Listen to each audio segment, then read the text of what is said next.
the likelihood of having big moves, like for instance in spring, is a tendency for the market to draft lower in equities. Okay, so stock indexes or indices rather, they have a tendency to draw lower and be bearish going into the summer lows, and then going into a low in the fall time, somewhere between.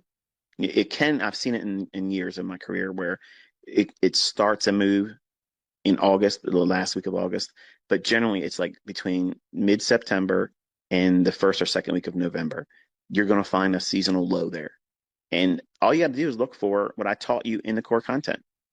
If you simply just use that model, look for a index divergence, SMT divergence between the NASDAQ, this S&P, and the Dow. I don't trade the Dow. Okay, I don't care about the Dow for trading purposes, but I use it for an analysis. Like dollar, I don't trade the dollar, but I've always used it as a barometer for Forex pairs. So it's going to be a diametrically opposed opinion held in dollar versus other currencies.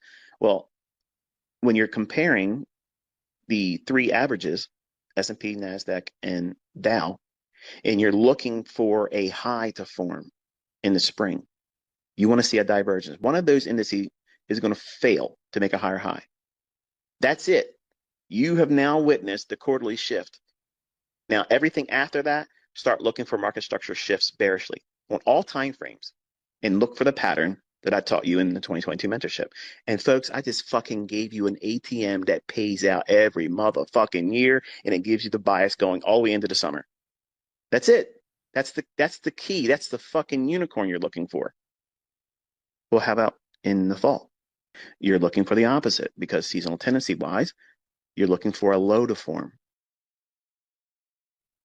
So one of those indices are going to fail to make a lower low. Once that occurs, what happens? That failed lower low in one of those averages, that's simple Dow theory.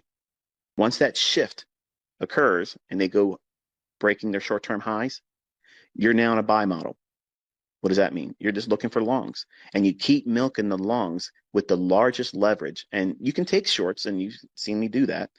But the bigger moves, the longer protracted candles on the daily and 4-hour charts are going to be to the upside after that occurs in the lows in the fall. So between, like I said, think like the second week of September to the second week of November. That's your like little sweet spot. And what you're looking is you're studying, because I know you're like, can you back and tell me what you just said there again? I ain't looking at questions, but I'm sure it's probably what you're thinking.